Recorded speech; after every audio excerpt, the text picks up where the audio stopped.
On a avec nous Alexandra Gallo. Coucou Alexandra. Coucou Alina, coucou à tous les enchanteurs et joyeux Imbolc. Oui. Alors ce matin, dans ta chronique autour de la magie d'Avalon, et aujourd'hui tu vas nous expliquer comment s'initier aux sagesses anciennes en arrivant à Avalon, et tu as tout un programme juste magnifique pour ce matin.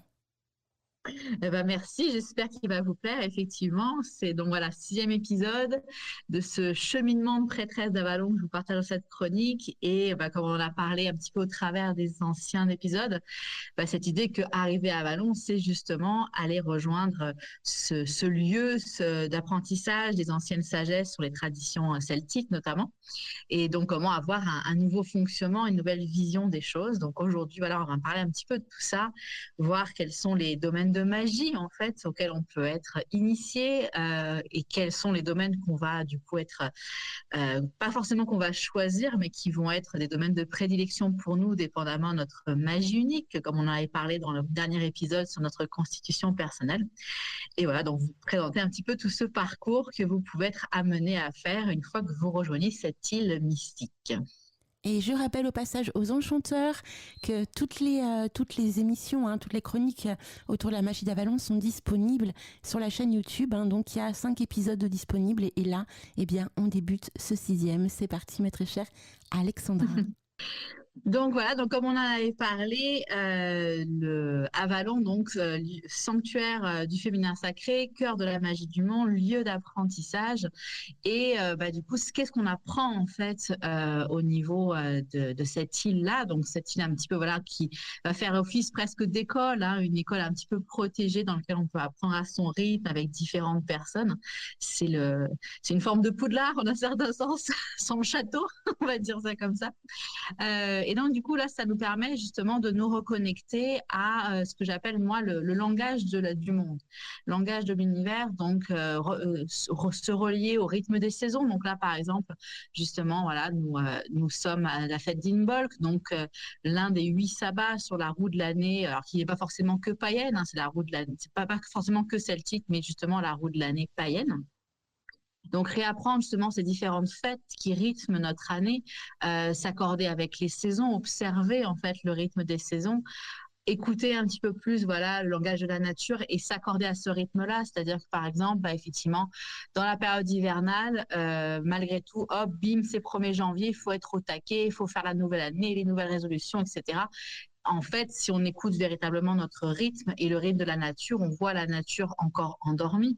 On ressent en fait à l'intérieur de nous ce besoin encore d'être un peu en mode cocooning, voir si on pouvait hiberner, on le ferait parfois.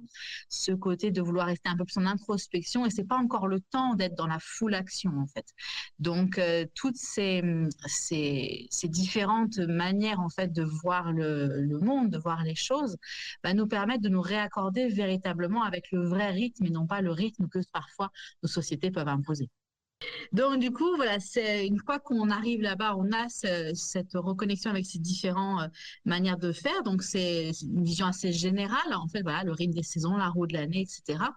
Mais comme on en avait parlé dans le dernier épisode, je vous avais introduit un petit peu ce qu'on appelle les 9 Morgans, donc les 9 gardiennes d'Avalon, donc qui sont des femmes prêtresses, parfois dans certaines traditions, carrément même des déesses, qui représentent en fait et protègent l'île d'Avalon et font rôle un petit peu d'initiatrice dans cet univers.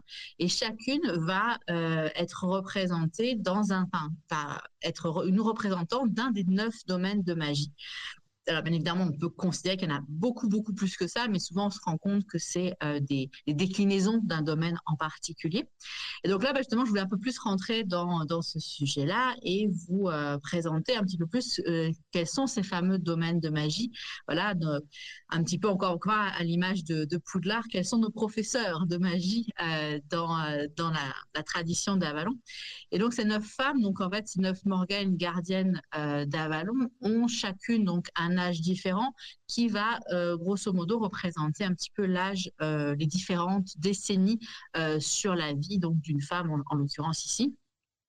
Et donc chacune en fait voilà a ce domaine de prédilection. Donc si je vous les décline, eh bien simplement voilà quand on a la Morgane sage, donc la plus vieille hein, de toutes, elle travaille avec la magie des défunts. Donc tout ce qui va être passage d'âme, canalisation, ce genre de choses. La Morgane médium va travailler avec la magie de divination, donc différents types d'outils divinatoires, bien évidemment, que ce soit voilà, de, des oracles, que ce soit du pendule, que ce soit, encore une fois, voilà, des guidances intuitives, plein de choses possibles qui peuvent se décliner là. On a ensuite la Morgane guérisseuse, donc elle qui du coup maîtrise le pouvoir de la magie élémentaire, donc la magie avec les 4 éléments. Donc, elle va guérir au travers de cette magie-là. Et donc là, pareil, on peut décliner ça par rapport à certaines qui vont plus se tourner vers l'herboristerie, plus se tourner parfois vers la magie de l'eau, etc., etc. On a également la Morgane fée, donc alors pas forcément comme on pourrait le supposer, Morgane la fée comme on l'entend dans la tradition du roi Arthur, mais celle qui plutôt représente un petit peu la reine du royaume des fées et qui elle va se charger et être maîtriser en fait l'art de l'onirisme, donc tout ce qui rejoint à la magie des rêves. La donc 5e Morgane est la Morgane guerrière, donc celle qui justement se charge de la magie invocatoire. Donc la magie invocatoire, on est sur une magie qui est l'art en fait de faire des rituels, de faire des formules en fait. Voilà, donc quand le fait d'invoquer dans différents rituels, bah, c'est en fait l'idée de créer une formule d'intention puissante pour pouvoir réaliser notre objectif, réaliser notre rituel. La 6e Morgane, c'est la Morgane amante, donc elle qui va être plus en lien avec la magie rouge, la magie rose et la magie lunaire. Donc la magie rouge, tout ce qui va tourner à la magie sexuelle. La magie rose qui est plus reliée à tout ce qui est émotionnel en général, voilà, des relations à différents niveaux. Et la magie lunaire, bien évidemment, donc le travail avec les différentes phases de la lune. La 7e, donc la Morgane mère, donc elle qui va représenter la magie de talismanie, c'est-à-dire donc la capacité de fabriquer en fait des talismans. Tout ce qui va être également géomancie, donc le travail avec les énergies telluriques, les énergies de la terre et bien évidemment la lithothérapie. La 8e, donc la Morgane souveraine, donc qui va être détentrice en fait du pouvoir de la magie blanche. Donc cette magie justement qui utilise notre pouvoir personnel, notre énergie constitutive pour pouvoir matérialiser dans notre réalité ce qu'on a envie de matérialiser. Et enfin, la 9e Morgane, qui, elle, est une Morgane un petit peu particulière, puisque c'est un petit peu la haute prêtresse de toutes ces 8 autres sœurs. C'est celle qu'on appelle la métamorphe et qui, du coup, détient le pouvoir de l'alchimie, puisque dans cette capacité de transformer les choses, les objets, les pensées, etc. Donc, ces 9 Morganes, voilà, comme je disais, représentantes de chacune d'un pouvoir en particulier. Donc, ils vont pouvoir nous enseigner sur ce pouvoir en particulier, si c'est justement le pouvoir qu'on a envie de développer. Et qui, en fait, si on pousse même encore plus loin dans les symbolismes, chacune va représenter justement les 8 premières Morganes que je vous ai présentées vont chacune représenter un sabbat. Et la 9e, donc, c'est celle justement qui relie toutes ces énergies de la roue de l'année et qui peut justement aller d'un sabbat à un autre, d'une énergie à une autre, puisque en tant que métamorphe, en tant que maîtresse de l'alchimie, elle va être capable de gérer un petit peu tous les différents pouvoirs. Donc, cette idée, en fait, voilà, avec ces Morganes, donc quand on arrive à Avalon, on se confronte à ces personnes, en fait, ces femmes qui sont là, qui ont maîtrisé cet art de magie bien spécifique. Et donc, elles vont devenir un petit peu comme des mentors pour nous enseigner, en fait, sur ces différentes capacités-là, pour pouvoir justement continuer sur notre propre chemin, révéler nos propres talents personnels et également, du coup, après, pouvoir revenir dans notre réalité et pouvoir partager, en fait, ces talents qui, même si là, on parle de magie, etc., qui peuvent prendre bien des formes et qui ne sont pas simplement du pur ésotérisme et qui n'a pas forcément forcément un lien parfois avec notre réalité, mais bien évidemment, comme on le sait maintenant, toute la magie qu'on met en place va nous aider en fait dans nos vies, dans nos réalités, dans notre cheminement en fait, pour apporter à la fois pour nous une belle évolution, mais également pour pouvoir apporter aussi de l'aide aux personnes autour de nous. Alors, Donc voilà un petit peu pour ces 9 Morgans. c'est vraiment pas mal, hein. Franchement, là, je suis scotchée. Alors, j'ai une question, mais tu as un petit peu répondu tout au long là, de tes explications. Donc, en fait, le but, c'est de se connecter à chacune d'elles, à chaque sabbat, afin qu'elle nous apporte justement un enseignement. Là, on a Imbolc. Par exemple, à Imbolc, sur quelle gardienne on peut se connecter? Est-ce qu'on peut commencer à n'importe quel moment de la saison? Ou est-ce qu'il faut vraiment commencer à un instant précis?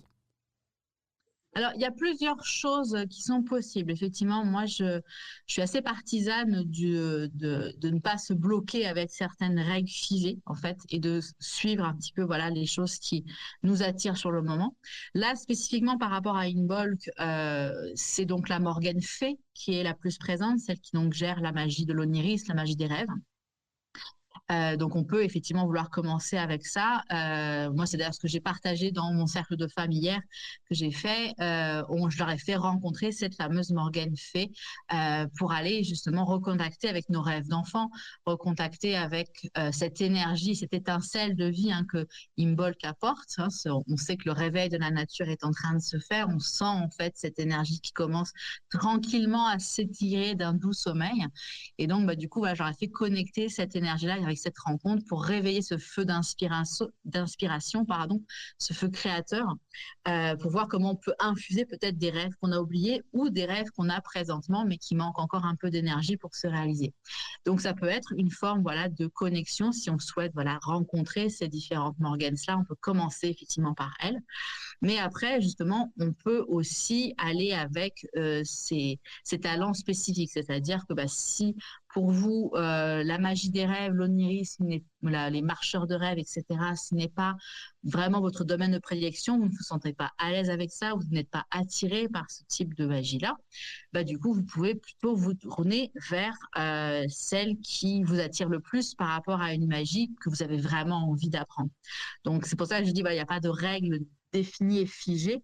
On peut soit se caler effectivement sur la roue de l'année, soit on peut choisir d'y aller avec son élan. On peut également, comme c'est aussi le moment des rêves, faire des rêves peut-être qui nous invitent à nous connecter à l'une d'elles. Tu as déjà vu ça? Tout à fait. Oui. Tout à fait. Et donc, c'est un peu, pour moi en tout cas, c'était un petit peu comme ça quand je l'avais vécu, c'est que c'est un petit peu de la même manière que quand vous commencez à travailler en magie, donc en Wicca ou autre type de magie, où vous commencez à travailler des déesses ou des dieux patrons et patronnes. Donc, vous allez être attiré spontanément vers une divinité, parfois, qui va représenter en fait plusieurs qualités, plusieurs talents que vous avez envie de développer pour vous-même, en fait, ou qui va être une représentante d'un soutien particulier que vous avez besoin en ce moment. Donc, ça peut être la même chose avec les Morgans, en fait. C'est une certaine forme de divinité, en un certain sens, même si, elles ne sont pas identifiées en tant que telles, elles n'ont pas il n'y a pas un panthéon monstrueux créé autour de ça. D'ailleurs, moi, je leur donne des noms assez génériques par rapport à leur talent, mais dans certaines traditions, vous allez trouver en fait les noms des Morgans qui sont des noms tirés de la mythologie grecque. Donc, on a Titis, Thétis, Cliton, Glyton, Glytonéa, etc.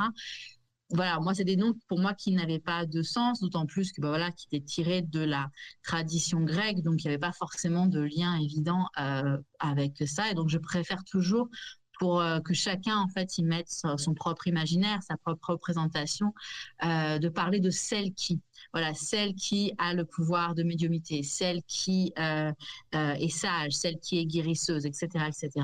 Parce que ça permet de laisser plus libre cours à notre propre vision, comme on a envie de se les représenter, et en fait garder l'essence même de à quoi ça sert en fait de visualiser des Morgans, des prêtresses comme ça qui ont un talent particulier dans un domaine de magie.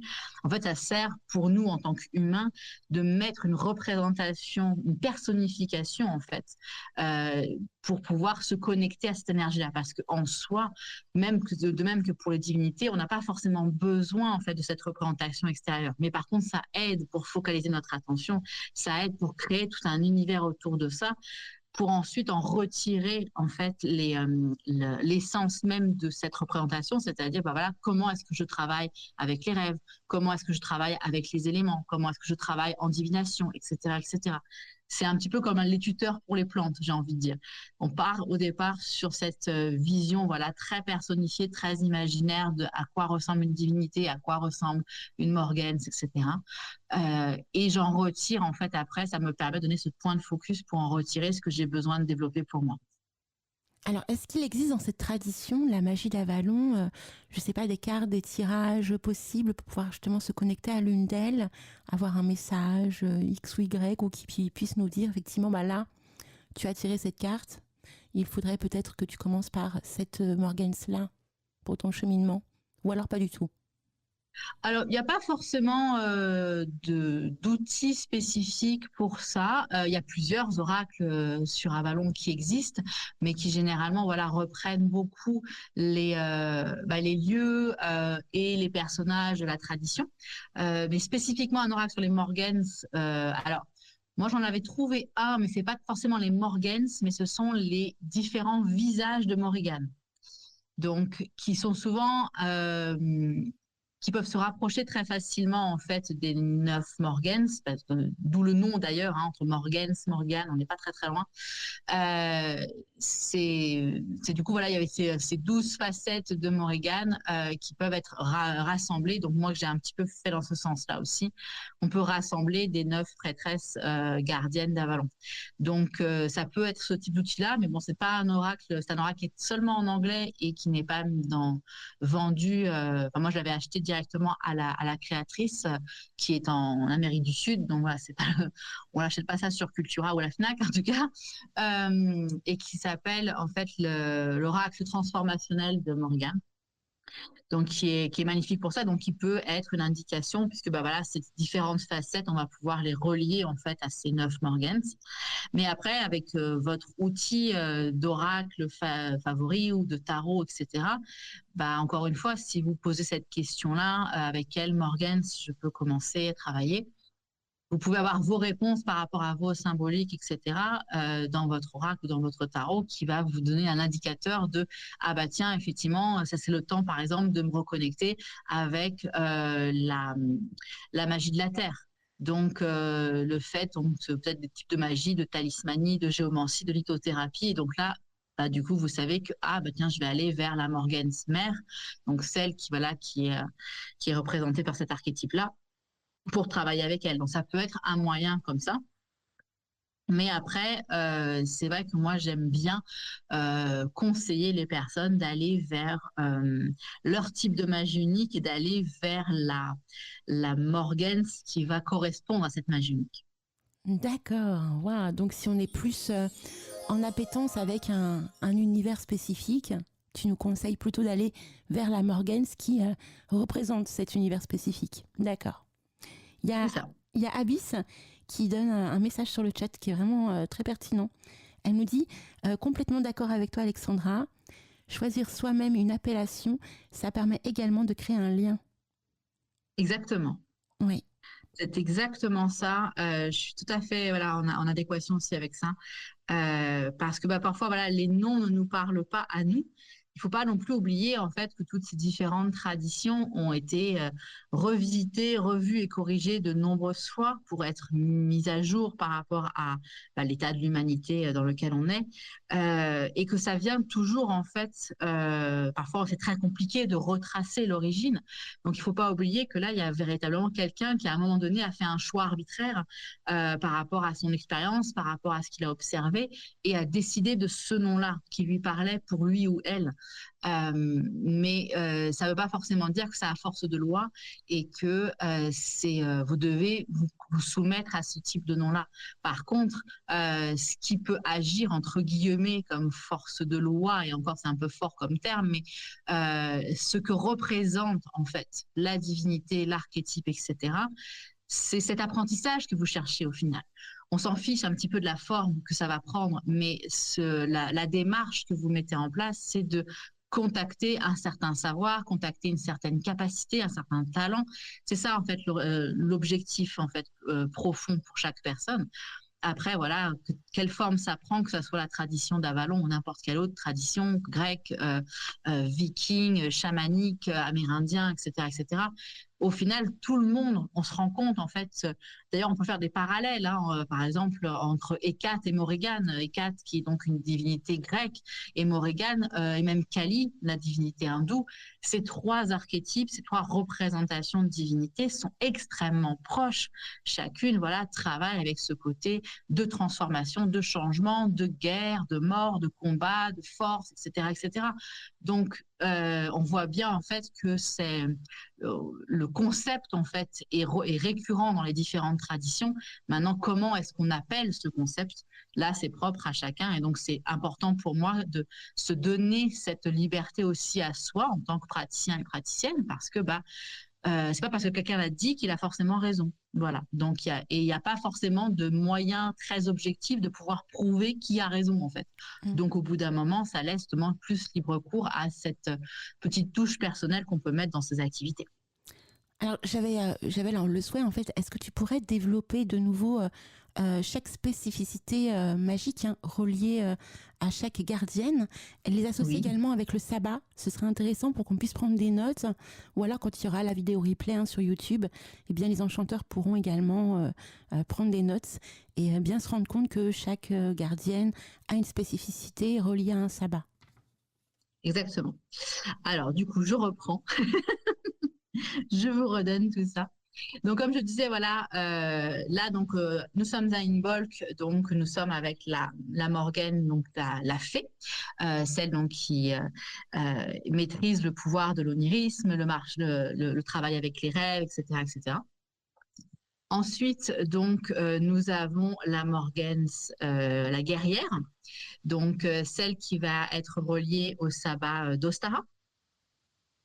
Donc l'équinoxe de printemps, et qui, elle, va être plus reliée à toute la magie invocatoire, donc le fait voilà, de créer des rituels, de créer des incantations, de travailler avec le pouvoir de l'intention, mais dans un objectif justement de force, de dépasser des obstacles, etc.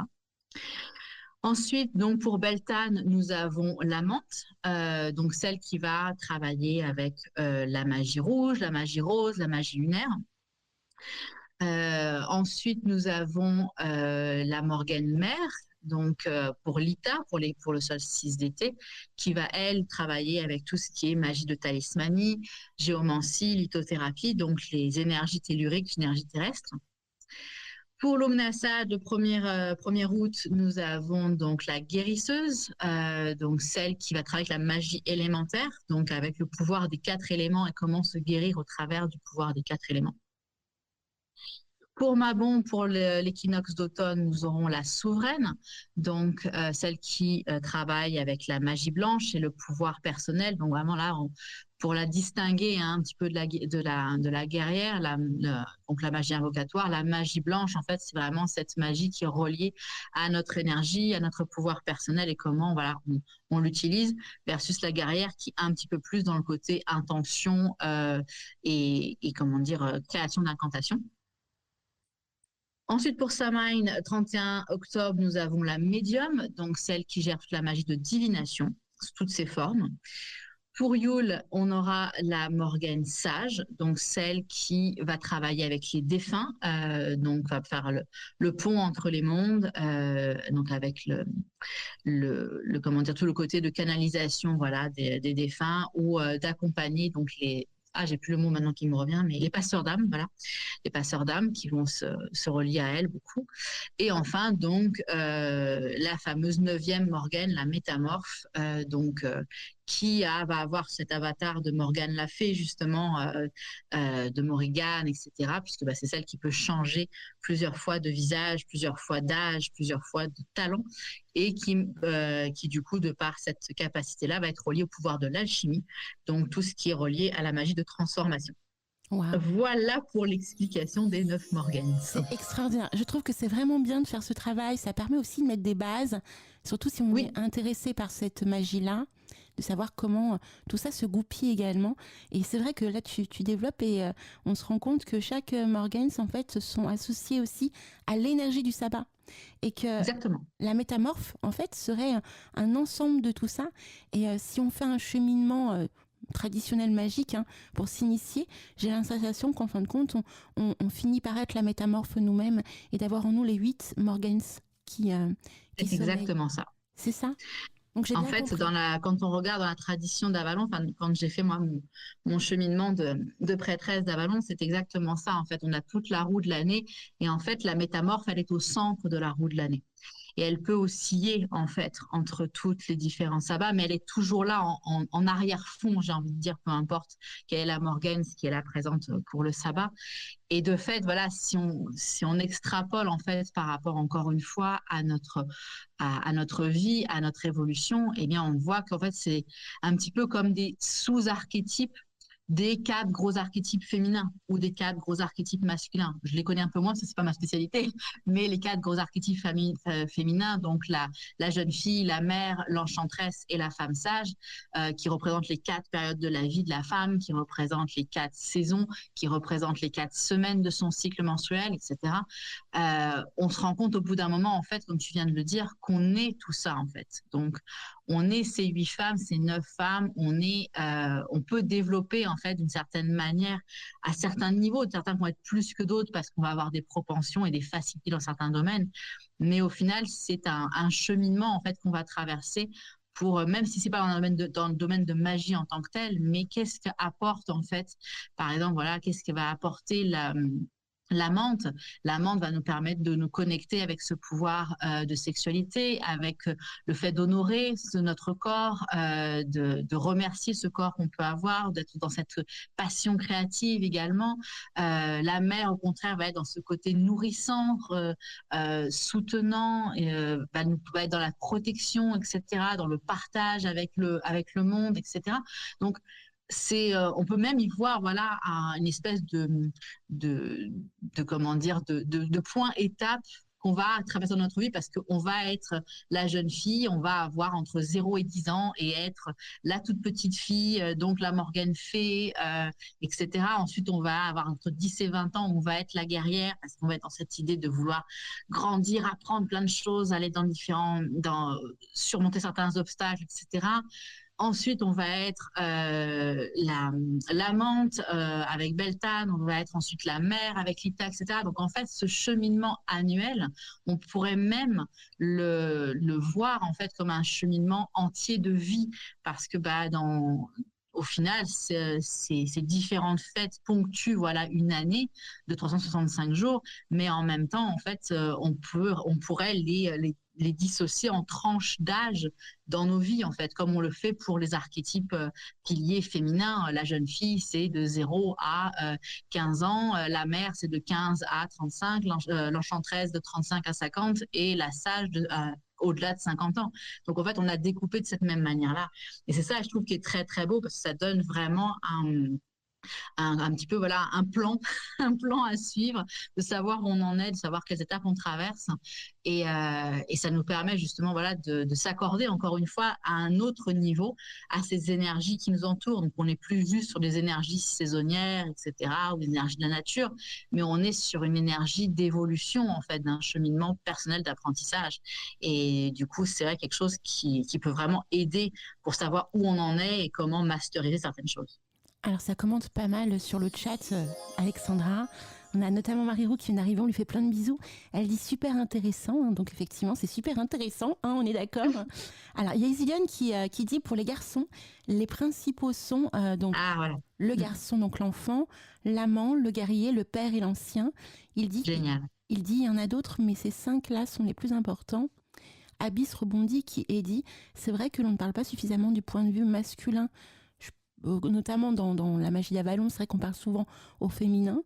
Et Marie rebondit, dit, il y a vraiment un lien entre magie et psychologie. Mais c'est pour ça que j'aime ça, hein, moi, Marie. Magie et psychologie, je trouve que c'est vraiment beau. Et elle dit, le fait de toujours vouloir s'améliorer. C'est vrai, hein. le cheminement permet de s'améliorer. De toute façon, peu importe le cheminement, il permet de s'améliorer. Et Zillion rebondit. Ça, c'est Ouais. des apprentissages, c'est une expérience qu'on acquiert, hein, vraiment, quand on le dit d'ailleurs dans le langage courant, hein, avec l'âge, on a plus de maturité, plus d'expérience, etc. Donc, c'est effectivement, même si pour certains, c'est pas toujours le cas, mais c'est l'objectif, en tout cas. Et pour terminer, Isiliane rebondit en disant bah oui, 3 pour les femmes, 5 pour les garçons, sachant que le chiffre 3 et 5 sont des chiffres sacrés. Alors, le 3 pour les femmes est plus entièrement vrai de nos jours. Effectivement, on parlait dans les anciennes traditions de la triple déesse, notamment chez les Celtes, donc la jeune, la mère, l'ancienne. Il faut voir en fait que dans ces anciennes époques, la femme atteignait un âge grand max de 50 ans et encore. Donc, il n'y avait pas en fait de phase transitoire, c'est-à-dire que on n'avait pas le temps d'être autre chose que mère puis ancienne. Il n'y avait pas d'étape intermédiaire. Et en fait, Miranda Gray, donc, qui a fait un énorme travail sur le féminin sacré, a introduit en fait ce 4e archétype qui est celui de l'enchanteresse, donc comme je disais tout à l'heure, entre 35 et 50 ans, qui correspond à cette femme qui a eu ses enfants, qui fait grandir ses enfants, les éduque, etc., mais qui commence petit à petit, avant de se rapprocher de la femme sage, donc la femme post-ménopause, qui commence en fait à s'éveiller à cette intuition, à s'éveiller à ses choix pour elle et d'arrêter d'être toujours dans le besoin de l'autre, etc. Et là, qui revient à ses propres besoins, qui revient en fait à sa propre intuition et à faire les choses pour elle, pour s'aider elle, pour s'honorer elle, etc., etc. Donc c'est vrai que voilà, c'est la triple déesse maintenant a un petit peu changé. Et en final, si on regarde même ne serait-ce qu'avec les phases lunaires, au final, il n'y a pas que 3 phases lunaires. Il y en a au moins 4, même beaucoup plus que ça, si on les décline par rapport à leurs petites évolutions. Mais on a la nouvelle lune, donc qui correspond justement à la femme sage, la lune noire, la femme sage, la période des menstruations, le croissant de lune qui correspond à la jeune fille, la pleine lune qui correspond à la mère et la lune décroissante qui correspond à l'enchanteresse. Donc là, en fait, on voit que ça matche mieux en fait cette évolution à la fois dans le cycle féminin de chaque mois, mais aussi par rapport à ce lien qu'on a avec le côté lunaire.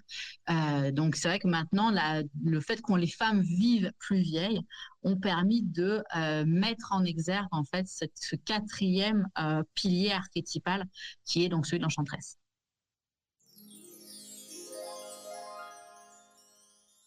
J'ai perdu Alina. Non, du tout, je suis là. C'est juste que je suis en train de lire ce que Robert explique et Isilion également. Donc oui, on rebondit, donc c'est très très bien. Je voulais te dire aussi autre chose, mais j'ai oublié. Je voulais parler d'un truc, mais j'ai oublié. Ah oui, c'est bien que tu aies justement associé aussi les phases lunaires à chaque Morgens, si jamais on veut aussi s'y connecter au moment d'une phase spécifique ou créer des charmes, des choses comme ça, des travaux magiques autour de la spécificité de chaque Morgens. Tu as de ton côté ce genre de possibilité pour la pratique ? Oui, en effet, puisque du coup, on peut...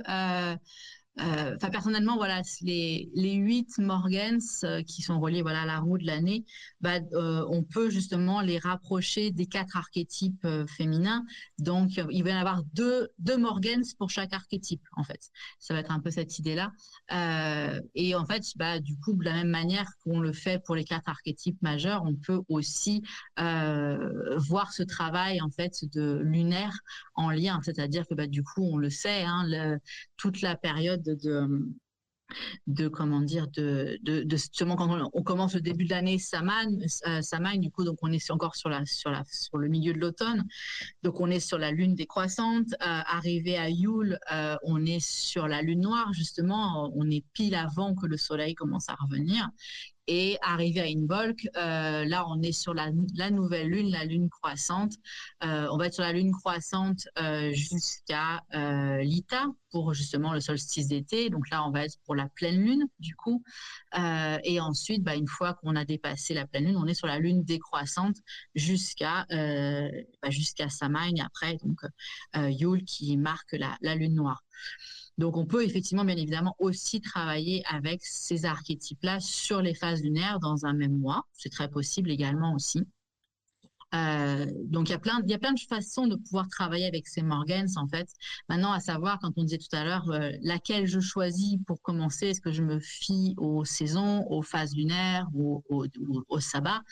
On peut aussi, comme je disais, choisir par rapport à sa magie unique. Donc, on en avait parlé la dernière fois dans le dernier épisode de qu'est-ce que c'est que cette magie unique, donc cette constitution originelle qu'on possède. Et donc, du coup, quand on avait parlé de ça, en fait, l'idée, c'est quand on fait votre constitution, on met en évidence qu'il y a une prédominance de un ou deux éléments sur les 4 éléments dans votre constitution. Donc, on va avoir des gens qui vont être à prédominance terre, à prédominance eau, à prédominance air ou à prédominance feu, parfois même des doubles prédominances. Ça ne veut pas dire qu'il n'y a pas les 3 autres éléments dans la Constitution, mais simplement qu'il y en a un qui se démarque par rapport à d'autres et qui va faire que votre Constitution se décrit à travers cet élément, c'est-à-dire au niveau de votre corps, au niveau de votre manière de penser, au niveau de vos émotions, au niveau de vos choix alimentaires. Tout ça va faire que vous allez concourir à faire plus dans un élément que dans les 3 autres. Donc, c'est ça, cette prédominance, cette magie unique dont je parle et donc qui permet aussi, au-delà de faire votre constitution personnelle et de savoir comment gérer ce mode d'emploi perso au quotidien, ça va aussi vous permettre de savoir quels sont les domaines de magie qui vont être naturellement faciles pour vous. Donc, les gens justement qui ont une prédominance de la magie de la terre sont des gens généralement qu'on dit clairsentients, qui vont être empathes, qui vont ressentir en fait physiquement dans leur corps les énergies et qui du coup vont être naturellement attirés vers tout ce qui est justement magie de la terre, donc la magie verte avec les plantes, la géomancie, la talismanie, la lithothérapie, donc tout ce qui va être très matériel, très concret, très relié aux énergies de la terre. Les gens qui ont une prédominance de magie d'air vont être des gens qui sont naturellement clairaudients et qui vont naturellement aller vers des domaines de magie, donc de médiumnité, de divination, de passeur d'âme, de magie féerique ou même de magie des mots, en fait, du travail avec les mots. Les gens à prédominance feu vont être naturellement clairvoyants. Ils vont avoir un attrait naturel vers tout ce qui est magie blanche, magie rouge et alchimie. Et enfin, les gens de prédominance de magie eau vont être très, ce qu'on appelle clair-goustant, c'est-à-dire avoir ce côté goût très prononcé en fait dans leur sensibilité, voire ce côté justement hypersensibilité aux émotions des autres. Et vont travailler très facilement avec la magie de l'eau, avec la magie lunaire et avec tout ce qui est relié au rêve, donc avec l'onirisme. Donc, quand on voit ces 4 prédominances-là, on se dit, OK, moi, j'ai une prédominance feu ou une prédominance eau, etc. On a ces différents domaines de magie qui, du coup, se relient facilement aux Morganes qu'on a détaillées tout à l'heure. C'est-à-dire que, classiquement, magie de la terre, on est sur magie verte, géomancie, lithothérapie, talismanie. Et naturellement, on va pouvoir travailler avec soit la Morgane guérisseuse qui gère toute la magie élémentaire, soit avec la Morgane mère qui travaille avec la talismanie, la géomancie, la lithothérapie. Les gens qui sont prédominants air vont travailler naturellement avec la Morgane médium, avec éventuellement la Morgane sage, avec la Morgane fée également aussi, pour tout ce qui est magie féerique, justement. Les gens feu vont naturellement travailler soit avec la souveraine, soit avec la menthe, soit avec la métamorphe. Donc, pour le côté, justement, magie blanche, magie rouge, alchimie. Et les gens eau vont naturellement travailler avec soit la menthe, justement, qui a cette magie lunaire, cette magie eau, soit avec la Morgane fée qui travaille sur les rêves, etc., etc. Donc, en fait, de suivre cette prédominance de notre constitution, ces talents naturels que parfois on ne soupçonne même pas que nous avons, va nous relier naturellement aussi, si on veut travailler avec la tradition d'Avalon, va nous relier naturellement avec une de ces Morgans pour pouvoir travailler en fait sur ces différents domaines de magie, les développer pour soi. Parce que ça va être toujours plus facile de développer une magie ou des talents spécifiques quand vous partez avec quelque chose qui est une facilité pour vous. Ça ne veut pas dire que vous ne pourrez pas faire les autres domaines de magie, c'est pas ça. Ça veut simplement dire que ça va être plus complexe. Si vous êtes quelqu'un de la magie de la Terre, ça va être beaucoup plus complexe pour vous de développer tout ce qui va être médiumité et passage d'âme, en fait. Parce que c'est tellement subtil par rapport à votre énergie Terre que du coup, c'est pas forcément quelque chose qui est facile, qui est naturel pour vous. Donc, mais naturellement, vous allez savoir travailler avec les plantes, avec les énergies de la Terre, avec la fait de construire des talismans, de construire des objets de magie, etc. Ou même de travailler avec les pierres elles-mêmes. Donc, c'est simplement voilà, pour montrer cette différence-là. Ça n'empêche pas de s'initier à d'autres domaines de magie, mais ça permet de commencer là où on va être naturellement bon et à développer ces talents-là, quitte après à s'ouvrir à d'autres domaines. Et moi, j'ai remarqué que en déterminant en fait cette magie unique chez les gens au départ, ça permet de créer justement un petit peu cet entonnoir de domaines de magie, de domaines de prédilection qui peuvent s'étendre bien évidemment aussi à tous nos choix de carrière. Hein. On peut vraiment aussi le décliner de cette manière-là et le voir aussi dans cette idée-là. Parce que du coup, par exemple, quelqu'un qui est de la magie de l'air, naturellement, va être quelqu'un qui est un peu touche à tout, qui va vouloir tout faire, est curieux de tout, mais tout commencer, rien finir, etc., etc. Et donc, il se disperse énormément. Il va essayer plein de stages, de ci, de là, machin, dans différents domaines, mais sans vraiment trouver celui qui clique vraiment. En l'informant en fait de cette tendance qu'il peut avoir, ce déséquilibre qu'il peut avoir, et de lui dire que voilà, toi, tes talents naturellement, là où tu vas briller le plus, c'est tout ce qui touche à la médiumnité, la divination, le travail avec les défunts, avec les âmes, etc. Et là, d'un coup, en fait, ça réduit le champ des possibles et ça va permettre donc seulement de choisir et de se canaliser sur ces domaines-là, plutôt que de perdre du temps parfois à essayer de développer des talents qui ne sont pas les siens. Moi, je sais que par exemple, je suis de la magie de la terre et de la magie du feu dans mes prédominances de constitution. C'est pas du tout mon domaine de prédilection, la médiumnité. C'est pas comme ça que je travaille et j'ai passé des années à essayer de développer de la clairaudience, de la clairvoyance, à être capable de voir les âmes, d'entendre les âmes, etc. Je ne sais pas faire ça. J'ai d'autres talents et c'est OK en fait. Donc c'est vraiment de revenir non pas par qu'est-ce qui est super waouh comme domaine de magie, mais qu'est-ce qui est véritablement là où je vais briller, là où je vais pouvoir faire vraiment une contribution au monde en utilisant les talents qui me sont donnés en fait. Alors c'est super ce que tu expliques. Justement, je suis en train de témoigner sur le chat parce que bon, bien sûr, hein, Alexandra, j'ai commencé cette formation avec toi jeudi. Et en fait, j'ai découvert un truc de fou grâce à toutes tes questions. On s'est vu en visio, tu as pu effectivement voir visuellement aussi à quoi je ressemblais, comment j'étais orientée. Moi, j'étais persuadée d'être plutôt air et feu parce que mon thème natal, moi, j'adore l'astrologie, donc je suis plutôt reliée à ça dans ma vision. Donc, j'étais persuadée d'être air et feu. Et en réalité, je suis eau beaucoup plus et air. Et donc, après coup, je t'ai expliqué aussi que j'étais tellement bluffée par ce retour que j'ai vraiment envie d'offrir un enchanteur de cette formation. Donc, ce sera très certainement pour finir la saison. Donc, au mois de juin, ce sera le dernier cadeau de la saison. J'offrirai à un enchanteur cette session de formation pour pouvoir vous permettre à un enchanteur de découvrir sa magie naturelle. Et Wow. je vais continuer bien sûr la formation avec toi, bien sûr, on est d'accord. Hein, parce que vous verrez, il y a toute une session, ça dure des semaines, 4 semaines, je crois. 5 semaines. Oui, ça, c'est vraiment une toute petite formation sur un mois Ouais. pour acquérir ces bases-là. Et donc, voilà, pour répondre à Vera, là, je vois son petit commentaire aussi. Donc, l'élément prédominant, voilà, on le détermine avec ce fameux questionnaire qui ressemble en fait à un questionnaire d'anamnèse de naturopathie ou de médecine chinoise ou d'ayurveda. Hein, c'est le même principe. C'est juste que moi, j'ai traduit que moi j'ai travaillé en Ayurveda et j'ai traduit en fait tout le concept ayurvédique simplement dans les 4 éléments, ce qui était beaucoup plus simple à appréhender pour les personnes. Donc non, c'est pas forcément toujours relié au signe solaire, signe lunaire ou ascendant. Moi personnellement, je suis Capricorne, Cancer, donc c'est terre eau et pas terre feu. Donc comme quoi en fait c'est pas forcément. Donc on parlait justement de ça avec Alina, en disant que c'était peut-être observer l'entièreté du thème astral pour peut-être voir ces tendances-là se dessiner. Mais voilà, c'est pas directement du tout en lien avec ça. Par contre, c'est donc dans ces différents questionnaires qu'on peut déterminer cette magie-là.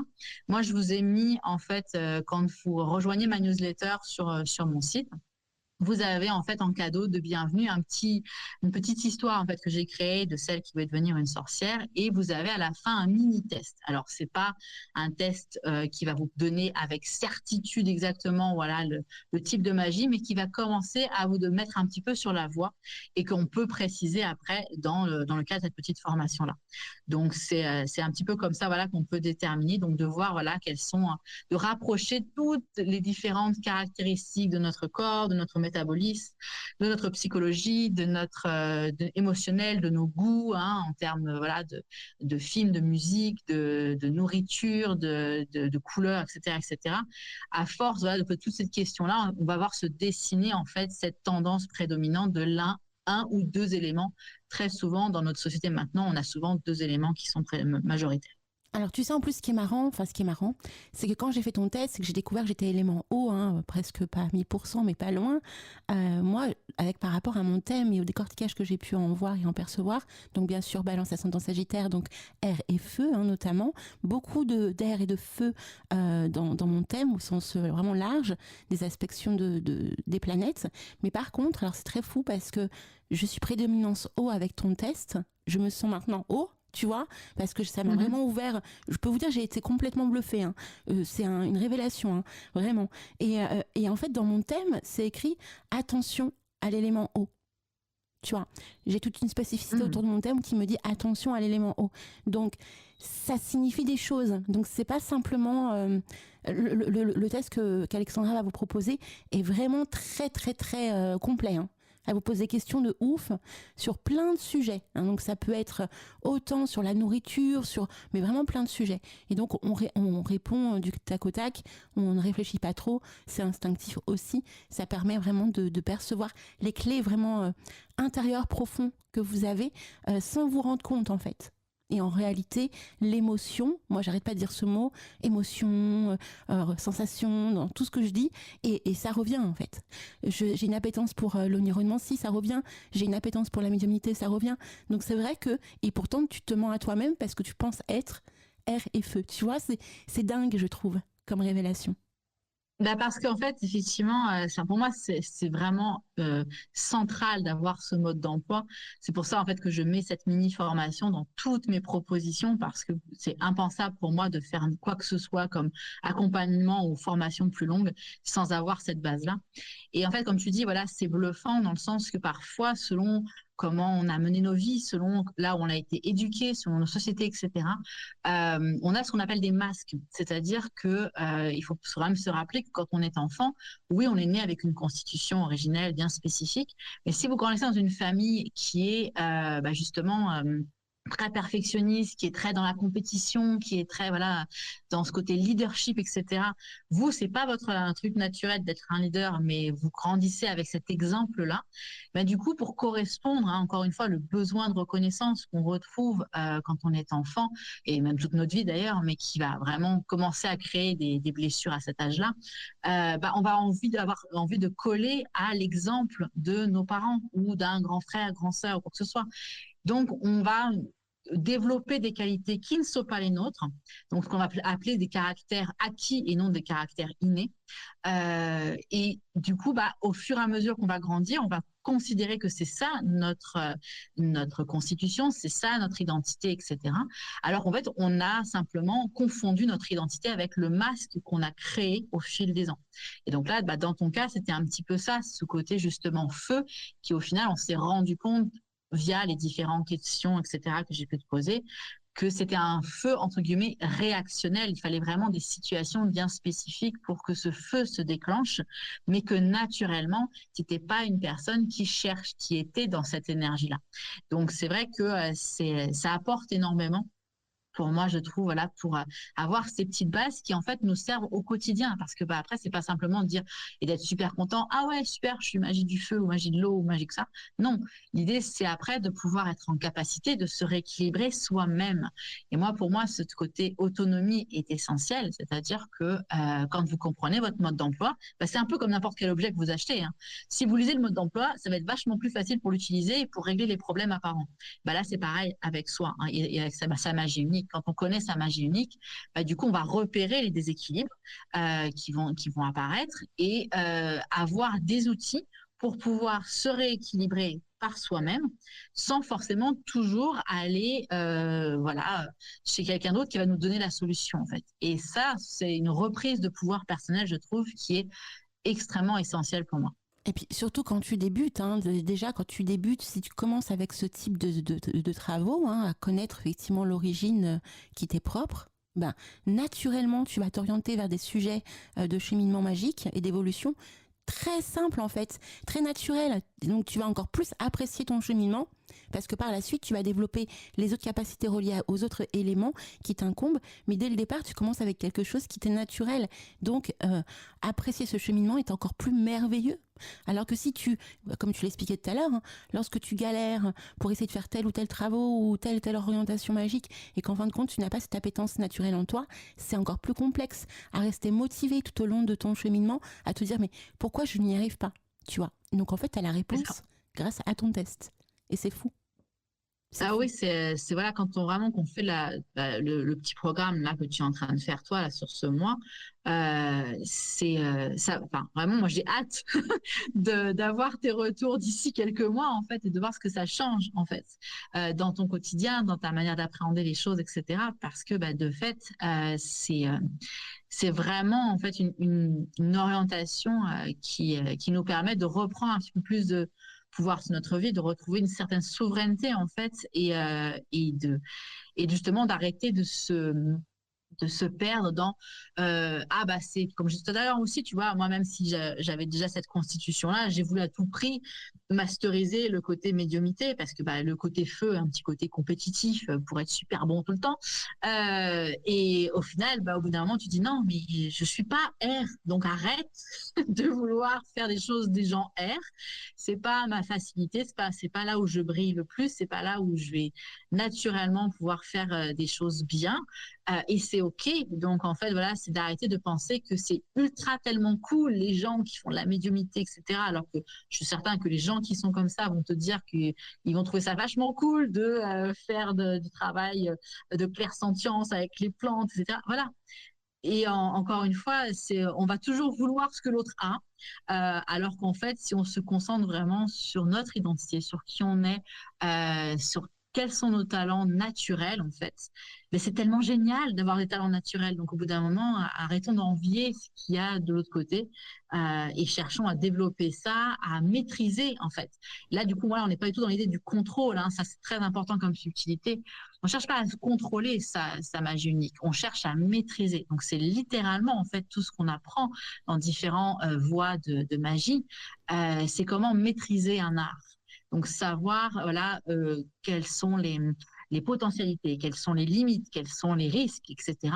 Et là, c'est pareil avec nous-mêmes, en fait. Et je trouve que c'est un apprentissage du quotidien qui est fabuleux, quoi. Alors, je rebondis parce que je trouve ça hyper pertinent ce que tu dis. En fait, j'ai l'impression, hein, donc ça aussi inconscient, c'est peut-être aussi très psychologique, mais à partir du moment où en fait on maîtrise un art naturel, on a la sensation en fait que tout le monde peut le maîtriser, cet art naturel, parce que manque de confiance en nous.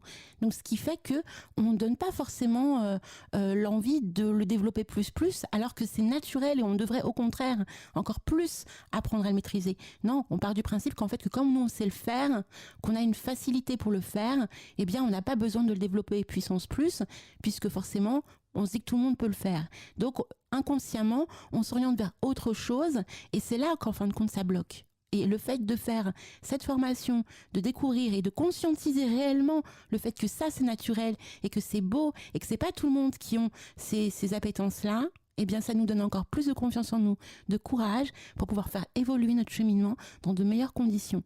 Parce que moi je vois beaucoup aussi d'apprentis, de nouveaux, de baby witch qui arrivent dans le milieu et souvent ils s'orientent vers des magies plus sombres, parce qu'ils ont, je sais pas, inconsciemment ce besoin, on le voit souvent aussi à l'adolescence, un besoin de rébellion. Mais au fond d'eux, ils ne sont pas comme ça. Et en fait, ils passent par toutes ces phases-là très tristes, très dures, très hard dans leur cheminement, alors que si dès la base, ils arrivaient à se découvrir, à se redécouvrir, à redécouvrir l'essence même de ce qui leur est propre, de cette appétence qui leur est propre, ça se passerait tellement merveilleusement mieux. Et quand ils arriveraient dans une magie beaucoup plus dure, beaucoup plus soutenue, eh bien là, ils auraient déjà des bases de confiance en eux pour pouvoir évoluer. Tu en penses quoi? C'est très important ce que tu dis, effectivement, parce que c'est une tendance. C'est une tendance, en fait, qu'on a tous de considérer, parce que moi, je sais le faire, tout le monde sait le faire. C'est faux. Et du coup, ça, en fait, de minimiser, et c'est vraiment culturel comme vision, de minimiser nos talents de base. Quelqu'un qui fait par exemple magnifiquement bien la cuisine, il va se dire, mais c'est tellement simple, c'est tellement évident. Enfin, je veux dire, tout le monde peut faire ça. Alors que celui qui galère à ne serait-ce que faire marcher un micro-ondes, tu vois, il va trouver ça fabuleux quand il voit son ami savoir si bien cuisiner. Et on va en fait toujours se minimiser dans nos talents naturels. Alors que comme tu dis, voilà, non, c'est au contraire de célébrer ces talents naturels et de les exploiter au plus possible, de les faire grandir au plus possible.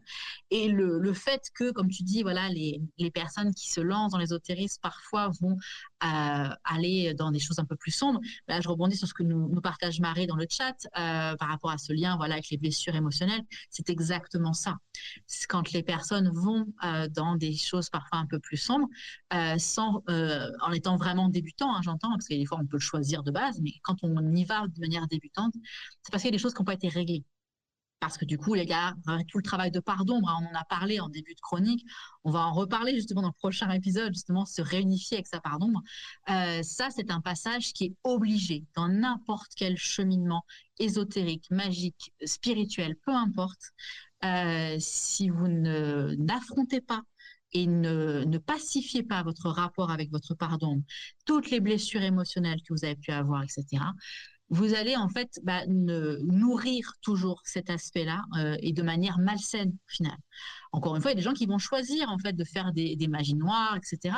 C'est un choix personnel. Là après, bon, chacun fait ses différents choix. Il n'y a pas de jugement à avoir. C'est voilà, chacun fait ce qu'il veut au bout d'un moment parce que voilà, il faut un peu de tout pour faire un monde. La nature n'est pas non plus parfaitement youpi tralala tout le temps. Il y a de l'ombre, il y a de la lumière. Il y en a qui choisissent d'œuvrer dans l'ombre, d'autres de choisir d'œuvrer dans la lumière. Mais on peut tout à fait en fait se réunifier avec son ombre et malgré tout travailler dans la lumière en fait. C'est un leurre en fait de penser que tout est que lumière. Non. L'ombre et la lumière existent, on en a besoin. L'ombre est notre moteur en fait. On la connaît simplement que dans une version déséquilibrée, malsaine, parce que c'est là où on a mis toutes nos problématiques, tout ce qu'on voulait pas avoir de nous, on l'a mis là. Mais quand on fait la paix avec cette part d'ombre, on va retrouver cette force-là et pouvoir la mettre au service de notre lumière. Donc là, ce cheminement-là, comme tu dis, est essentiel en fait pour justement aller dans la bonne orientation et aller vraiment vers les choix qu'on veut plutôt que vers des choix qu'on subit. Et puis quand même, le but de ce cheminement que l'on fait tous, c'est bien aussi la possibilité d'évoluer, d'aller au mieux, de se sentir bien dans nos baskets, de rendre les gens heureux autour de nous également, et pas d'apporter la haine ou le côté malsain des choses, de faire de belles magies. Comme tu dis, il faut ombre et lumière, mais cette ombre, à mon sens, elle doit être transcendée. Après, c'est ma vision. Elle existe, elle doit être transcendée, elle doit être comprise, elle doit être conscientisée et surtout elle doit se guérir aussi pour que justement le tout fusionne, parce que bien sûr on aura toujours besoin de se défendre, on aura toujours besoin de se protéger parce que d'autres ne font pas ce travail. Parce que comme tu dis, d'autres choisissent, ça leur est propre, aucun jugement là-dessus, d'autres choisissent de ne pas faire ce travail-là sur eux-mêmes et donc d'apporter le côté malsain aux échanges, aux relations, à leur magie. Et ce qui est vraiment dommage, parce que la magie, c'est pas ça. La magie n'est pas faite là, n'est pas là pour faire du mal à l'autre, n'est pas là pour causer du tort à l'autre, elle est là pour transcender l'être humain et tout ce qui l'entoure dans cette belle planète. Donc ça restera toujours ma vision, peu importe ce qui peut arriver dans le futur. Alors c'est super parce que Marie rebondit, elle dit tout à fait, les 5 blessures émotionnelles sont l'abandon, l'humiliation, la trahison et l'injustice.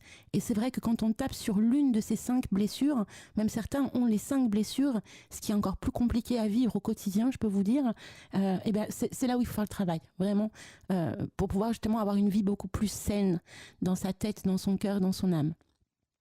Je rebondis parce que Marie, du coup, ça peut être très intéressant. Je ne connais pas Marie, mais je le partage quand même. C'est que dans les 5 blessures qu'elle a citées, elle a oublié la 5e qui est celle du rejet. Et un petit peu comme les 7 nains ou comme les accords Toltec, celui qu'on oublie, c'est souvent celui qu'on doit travailler. Donc, du coup, je me permets, Marie, de te partager ça. Oui, c'est vrai, oui, t'as oublié le rejet, je pense, oui, tout à fait. Alors Marie, en fait, Marie Roux fait une chronique chaque 4e dimanche du mois qui s'appelle Work in Progress. Et donc pendant une demi-heure, elle nous parle justement de l'évolution, du bonheur, comment se connecter à tout ça. Et en fait, elle est psychologue, non, c'est pas psychologue, c'est, ça y est, j'ai du mal. J'ai du mal. Donc elle fait un métier vraiment magnifique, psychologue du bonheur, voilà. C'est son métier. Génial. Alors, il est 11h58. Est-ce que tu veux encore nous partager des petites choses, Alexandra, avant qu'on passe à la suite et qu'on fasse le tirage au sort? Alors, je crois qu'on a beaucoup partagé. Oui, mais il me semble que tu as partagé ta formation de magie verte. En fait, voilà, comme je disais, la formation là qu'on a parlé, le petit programme Découvre ta magie, donc voilà, qui est à la base, il est inclus dans la formation de magie verte, comme je disais, donc une formation qui est en ligne et qui là, pour moi, en tant que prédominance de magie de la terre, je vous partage avec grande joie cette capacité de travailler avec les plantes et les huiles essentielles pour traiter les maux du quotidien avec une vision, bien évidemment, holistique, énergétique de la santé. Donc, une formation un peu de 3 en 1 qui combine la phytothérapie, l'aromathérapie et le travail énergétique pour pouvoir s'apporter un peu plus de bien-être dans son quotidien, que vous soyez thérapeute ou que vous soyez simplement envie de soigner vous-même et vos proches.